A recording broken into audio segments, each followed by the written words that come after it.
I'm Anil Kumar. Welcome to my series on multiple choice test practice for basic mathematics. We'll have a weekly series with 10 best questions of the week. We'll actually discuss few concepts during the week and then at the end we'll have a test. Here we have 10 questions based on slopes, rate of change and ratios, percent and some basic concepts about mathematics. Now these questions are very important for all the students since they are always part of any competitive exam test paper. So let's begin with a couple of questions on slope itself, which gives you rate of change. Question number 1. Graph shows the amount of water in a tank with time. At what rate is the water draining from the tank? So you can actually pause the video, answer this question and then look into my suggestions. We have volume on the vertical axis, time independent variable on the horizontal axis. To find the rate of water draining means coming down, as you can see. What we notice is that 100 liters, 1000 liters is to begin with, and it takes 20 minutes to drain all 1000 liters. So that is the rate at which it is decreasing. We could simplify this and get the answer, right? So this test should be taken without calculator. So it is 100 by 2 is 50 liters per minute. So we get the last option, which is option D, as the correct option for this question. Here is question number 2. Graph below provides information about the cost per person for a party in a banquet hall. Cost for 40 persons is $1,000. How much additional needs to be paid for the 41st person? 4 choices are given to you. So from the graph you could read that for 40 persons you pay $1,000. How much additional do you pay for the 41st person? Here also you need to find the rate only, right? Rate per person. However, you could do a mistake dividing 1000 by 40 and getting a wrong answer. If you look at this particular graph, there is a fixed cost of 200. So for every additional person, you are actually paying 1000 minus 200 divided by 40, correct? So that is very important to understand. You should not commit this mistake in the question. And that gives you the answer of 80 divided by 4 as $20. So that is the answer and not 1000 divided by 40, correct? So it is 800 divided by 40, which gives you the right answer. Perfect. Let's move on and take up the next question now. Graph shows the amount of water in a tank with time. At what rate is the water draining from the tank? Well, this is again very similar to the first question. The only difference here is in the units, right? So it is liters per hour that is to be noted, not per minute, right? So as we did last time, we know it is 1000 liters and it takes 20 minutes to drain this away. Since we need hours, what should we do? We know in 1 hour we have 60 minutes. So that becomes your conversion. And now you could actually calculate the answer. So we get 3000 liters per hour as your answer. So option C is the right option, correct? So that is how you should be doing it. So we have taken 3 examples based on graph, reading information and calculating slope or the rate. Now we'll take up some questions based on numbers. Question number 4 here is, how many common multiples of 3 and 4 are less than 100? So we are given some choices. Now the common multiples of 3 and 4 are 12, right? So you could list them. 12, 24, 36, 48. Keep on adding. You could do that, right? So Then we get 60, we get 72, we get 84, and we get 96. And then count 1, 2, 3, 4, 5, 6, 7, 8. That is one way of doing it. The other way, of course, is you could divide 100 by 12. So if you divide 100 by 12, you get times 8, right? So times 8 is 96. So you get all the multiples of 12 which are less than 100, right? So that is the right answer. So division is a faster way of solving such a question. Question number 5. How many prime numbers are between 1 and 30? Now, about the prime numbers, these are very important numbers. You should understand what are prime numbers. First thing, prime numbers are numbers which have only two factors.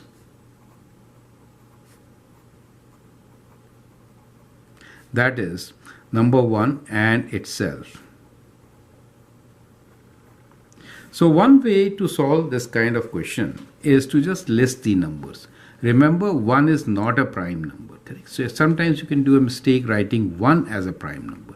So the prime numbers are like 2, 3, 5, 7, right? So, and then 11, 13, 17, 19, right? And then we'll go up to 30. So 23 is a prime number. 21 goes 3 and 7 times, correct? So 23 is a prime number. And then we have 29 as a prime number. So we have 10 prime numbers actually less than 30. 1, 2, 3, 4, 5, 6, 7, 8, 9, 10. So the answer is B. Now, I like you to note that if this is between 1 to 50, then how many prime numbers do we have? And if it is 1 to 100, how many prime numbers do we have? Well, remember this, that 1 to 50, it is 15 prime numbers, and from 1 to 100 there are 25 prime numbers, correct? And we got this as 10 prime numbers. So these are easy numbers to remember.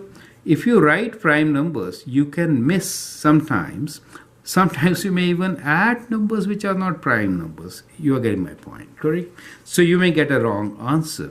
So it's a good practice to just to remember this, that the prime numbers between 1 to 30 are 10, between 1 to 50 are 15, and between 1 to 100 are 25. So at ease, you can always take your time, write these prime numbers and verify.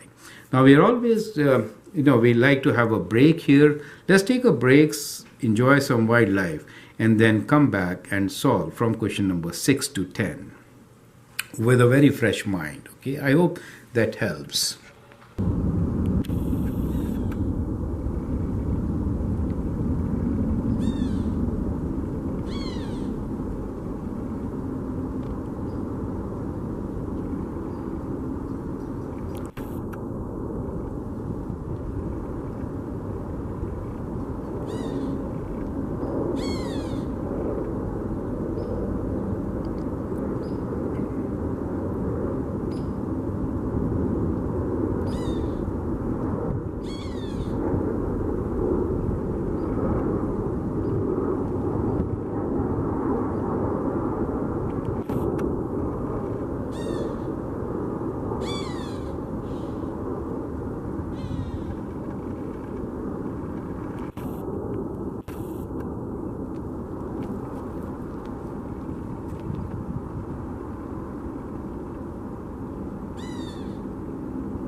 I hope you enjoyed the break. It is always good to get freshed up and then start your work. We'll look into slightly difficult questions soon. Question number 6 is, if 24 is divided in the ratio of 1:2, then the smaller number is what? 4 options are given. So when we say ratio of 1 is to 2, what is 1 plus 2 gives you? That means 3, right? So divide 24 by the number 3. So you do that, you get 8. So basically, if you are dividing 24 in the ratio of 1 is to 2, the numbers are 8 and if 8 is 1, the other number is 16, twice 1 is to 2. Do you get the idea? So the smaller one is 8. So how do we get the smaller one? Add them out and divide the number by the total, right? So 24 divided by 3 gives you the lower number, 8. So that is how you should be doing it, correct? Now as a practice, what you could do is you could take some other set which is 2 is to 3 and the number is 30. Find the lower number, right? So you practice. So 2 is to 3 when you do. In that case, see what you get. You get each fifth as 6, right? So it will be 12 and so in this case, let me give you this. Okay, so if I change the question to 2 is to 3 and if I change this number to 30, in that case, what are we going to do? We'll divide 30 by 5, getting 6. So the two numbers will be, you have to multiply 6 by 2, getting 12, multiply 6 by 3, getting 18. Do you see that? Then the smaller number will be 12, correct? So that is what I'm trying to say. Here it was 1, so we just straight away wrote 8. So basically 8 was multiplied by 1 and then by 2 to get 8 and 16. So I hope the concept is clear. Okay, so let's move on. Here is question number 7. Trees are planted in a row at a distance of 10 kilometers or at a distance of 10 meters. How many trees will be planted along a road of 1 kilometer? Now remember, 1 kilometer is 1000 meters, right?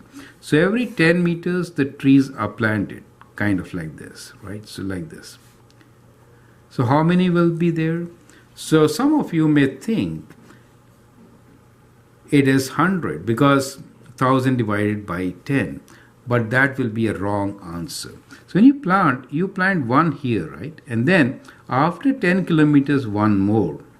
Then after 20 kilometers, another one. So 2 plus 1, do you see that? So the right answer actually is 101. So it's a very important question, very simple question, but you can make a mistake. The whole idea is not to make mistake in such simple questions. If you max them out, you will qualify some very important tests. Okay, here is question number 8. Wholesaler has markup of 20%. Retailer makes 25% profit on the item to sell it for $60. Find the cost of the item to the wholesaler. So we have here wholesaler, then we have a retailer who sells the item for $60. Do you see that part? So that is given to you. Now the wholesaler makes a profit of 20%. So that means if the item cost was X, then here it is how much? It is 20% more than X. Do you understand? It is 20% more than X. That means at this point, it is X times 120 over 100. That is how you'll get the value, right?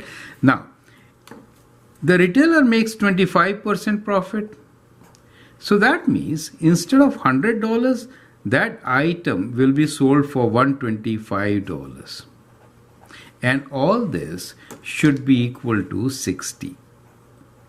Do you see that part? So that is how you could clearly get your equation. Now I'll advise you to adopt this method rather than decimals.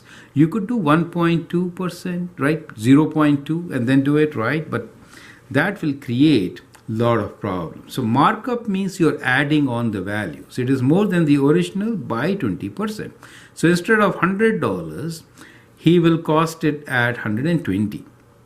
So the retailer marks up by 25 means for every 100 he will charge 125. Ultimately you get 60. So now from here you could simplify. So some simple calculations can be done and then you can just simplify it. So what we will do here is that we can divide this by 25, 25 times 4 and 25 times 5, correct? And 5 goes 2 times with 10, 4 goes 3 times with 12. Now you can get the value of x. Let me write here. X is equals to 60. In the denominator we are left with 2. In the numerator we are left with 3. Do you see that? And now you can further simplify and write down your answer. So 3 goes 20 times and 20 times 2 is 40. So the answer is 40.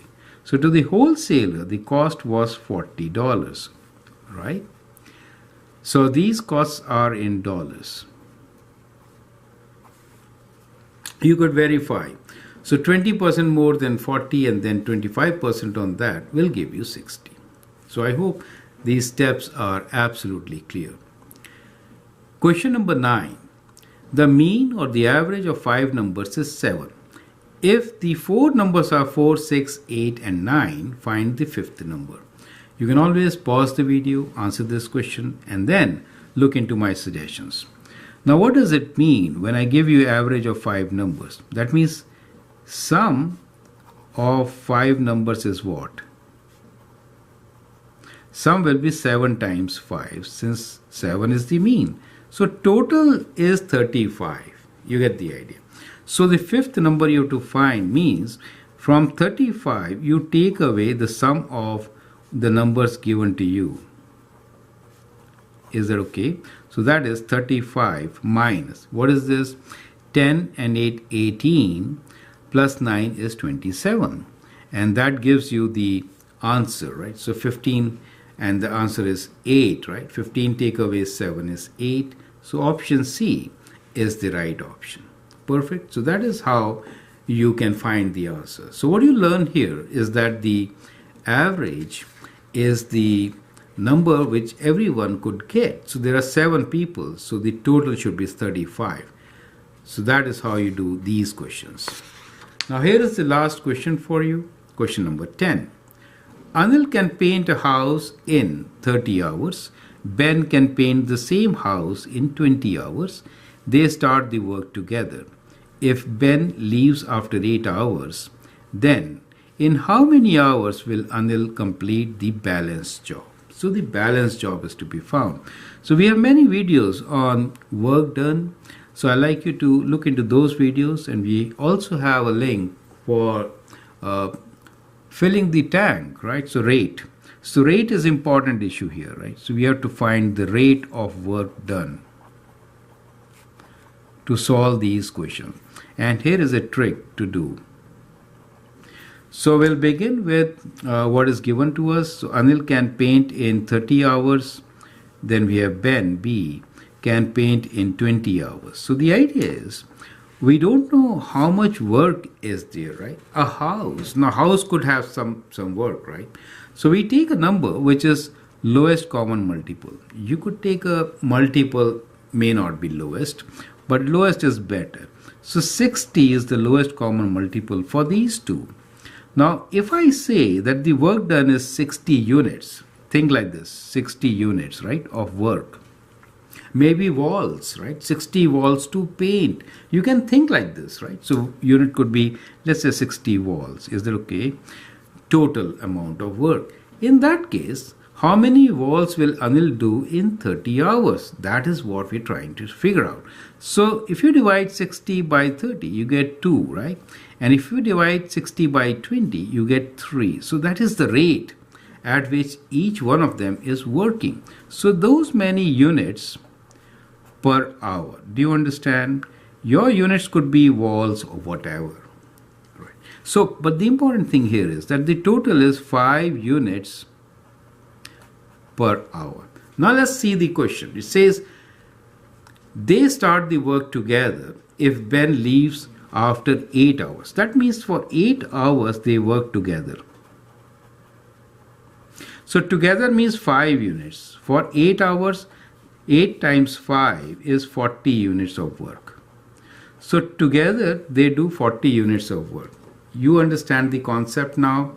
Where are we going? So together they completed 40 units. So what is left? Total is 60 units. So it is 60 minus 40, which is 20 units, which has to be done by Anil alone, correct? And Anil can do 2 units per hour. So we'll do 20 divided by 2, which gives us 10 hours. So the option is C. So do you understand this method? So simple. We have not really applied any particular equation to solve it, but simple, plain logic. So we have again done this question with the help of rate. So we began with slope, which is also a rate. So this exercise is more towards working with numbers and working with rate. We'll take up another exercise based on mathematics. We'll talk about triangles and geometrical figures in that. But here we have done more on the slopes, rates, and numbers. I hope you find it interesting and useful. You can always post your questions. Feel free to share my videos with your friends, and if you like and subscribe to them, that will be even better. Thanks for watching and all the best.